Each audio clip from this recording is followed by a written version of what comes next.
త్రేతాయుగంలో ఆ రామయ్య తండ్రి కోసం శబరి కొన్ని సంవత్సరాల పాటు ఎదురు చూస్తూనే ఉంది. ఆమెకు ముసలితనం వచ్చి పళ్ళు ఊడిపోయి కంటి చూపు తగ్గినా కూడా రామయ్య ఆమె కోసం వస్తాడు అనే నమ్మకం ఏమాత్రం తగ్గలేదు. ఆ శ్రీరామచంద్రుని మీద శబరికి ఉన్న అపారమైన విశ్వాసం రాముడిని శబరి వద్దకు చేర్చింది. ఆ రామయ్య తన వద్దకు ఖచ్చితంగా వస్తాడనే ఆమె నమ్మకమే వారిని కలిపింది. అయితే ఈ కలియుగంలో కూడా మరో శబరి ఉంది. శబరి రూపంలో ఉన్న ఓ వృద్ధురాలు అయోధ్య రామ మందిరాన్ని నిర్మించాలని గత 30 సంవత్సరాలుగా మౌనవ్రతం చేస్తోంది. ఈ జనవరి 22న బాలరాముడి ప్రతిష్ఠ రోజున తన మౌన దీక్ష విరమించుకోనున్నారు. ఆమె మరెవరో కాదు, జార్ఖండ్లోని ధన్బాద్కు చెందిన 85 ఏళ్ల వృద్ధురాలు సరస్వతి అగర్వాల్. అయోధ్య రామ మందిరం నిర్మించాలని ఎంతోమంది నిరసనలు, పోరాటాలు ఇలా ఎన్నో చేశారు.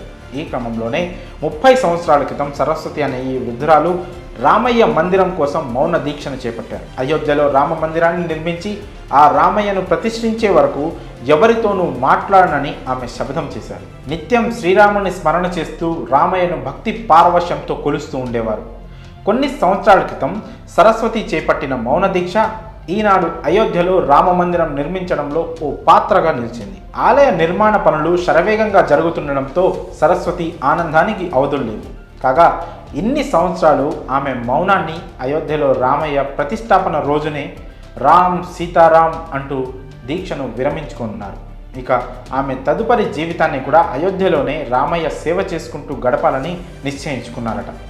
ఆ రామయ్య తండ్రి కరుణా కటాక్షం తనపై ఉందంటూ సంతోషంతో ఉప్పొంగిపోతున్నారు సరస్వతి. తన జీవితం ధన్యమైందని, ప్రాణప్రతిష్ఠలో పాల్గొనేందుకు బాలరాముడు తనను ఆహ్వానించాడని ఆమె సంతోషం వ్యక్తం చేశారు.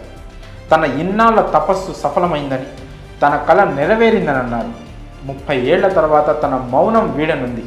తన తదుపరి జీవితాన్ని మహంత్ నృత్య గోపాల్ దాస్ ఆశ్రమంలోనే గడపాలనుకుంటున్నారు సరస్వతి. కాగా జనవరి 22న జరగబోయే రామమందిర ప్రారంభోత్సవ కార్యక్రమానికి సరస్వతి అగర్వాల్ను కూడా ప్రత్యేకంగా ఆహ్వానించారు.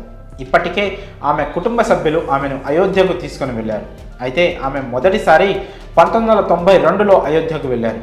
అక్కడ రామ జన్మభూమి ట్రస్ట్ అధినేతను కలిశారు. ఈ క్రమంలోనే ఆయన స్ఫూర్తితోనే ఈ మౌన వ్రతాన్ని చేపట్టి రామయ్య ఆశీస్సులతో దిగ్విజయంగా మరికొన్ని రోజుల్లో పూర్తి చేసుకొనున్నారు.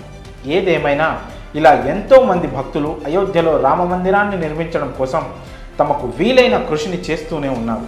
ఎట్టకేలకు కోట్లాది మంది కలలు నెరవేరబోతున్నాయి.